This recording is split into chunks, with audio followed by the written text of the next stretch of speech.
Court, beautiful weekend to check out the rodeo. Will the sunshine continue? Well, it doesn't look like we're going to see the same sunshine for today, but it's still going to be dry and very warm out there for the start of your work week on this Monday, and that's the top of our impacts that I'm tracking for you.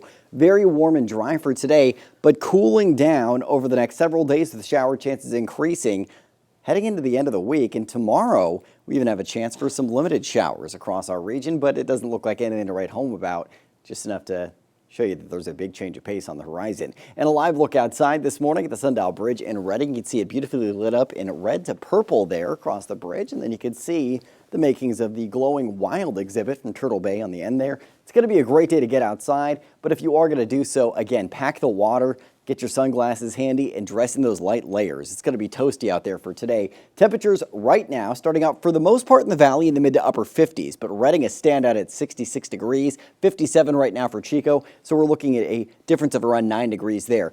50s to low 60s right now in the foothills with 60 degrees in Paradise, and we're in the 30s to low 40s in our mountain zones this morning. Wind out of the northeast up to 9 miles an hour right now in Reading. The strongest winds that I'm tracking for you are along I-5, and it's going to get a little breezy out there this morning. Gusts up to 25 miles an hour out of the north along I-5 to start your morning at 8 a.m. But those winds subside a bit heading into the afternoon. Nothing to write home about, so that's the good news there, not too breezy. And then we see breezy south winds starting to kick up as the influence from a cooler system off the coast starts to really ramp up across our region over the next couple of days. Tomorrow, we'll see those south winds to 15 miles an hour. Same with Wednesday as well, getting a little stronger as you head up into our higher elevations, gusts from maybe 25 miles an hour.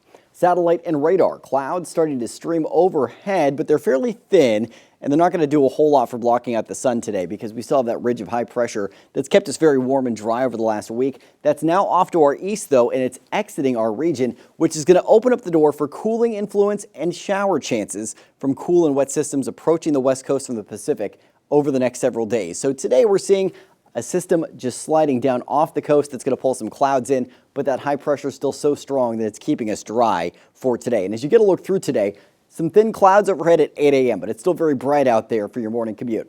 Lunch hour today, still thin clouds, but dry, and then cloud cover increasing a little bit towards the afternoon commute home at 5 p.m.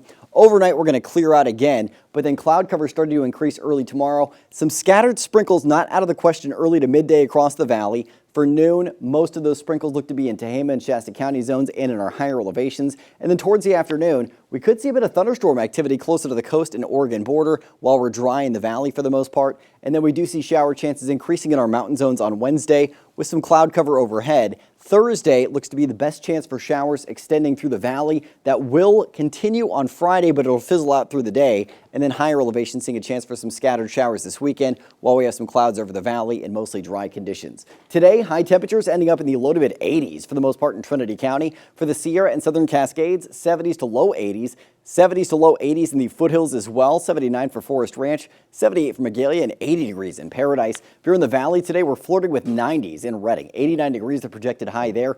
88 degrees for Red Bluff, 86 degrees for Chico and Orville, and 87 degrees for Willows. So no matter where you are, we should be in those low to mid 70s for the valley today. We're well above that heading into this afternoon. Mid 80s for your Monday and your Storm Tracker 7-day forecast for your weekends always in view. Overnight lows staying in the low to mid 50s, but high temperatures falling. Mid to upper 70s Tuesday, mid 70s Wednesday, and then dipping into the upper 60s on Thursday with that chance for showers. Showers potentially lingering Friday with lower 70s, and then it's low to mid 70s with partly cloudy to mostly sunny skies and dry conditions this weekend for the valley with some scattered showers lingering in our mountain zones. So Kelly, if you are ready for a reprieve from the heat, it's on the way, but you have to wait until after today before we get to that cooling trend. And it does look substantially cooler towards the end of this week. I've got to know, have you turned on the air conditioning yet? I did. On Friday, I ended up turning it on Saturday as well. It was just a couple of days I was getting some work done outside, so when I came in, I really needed that cool off. I haven't broken yet, but boy, it was hard yesterday. Pretty hot. Yeah, it's been toasty, but it doesn't look like you're going to need it later this week. Fantastic. Thanks, Court.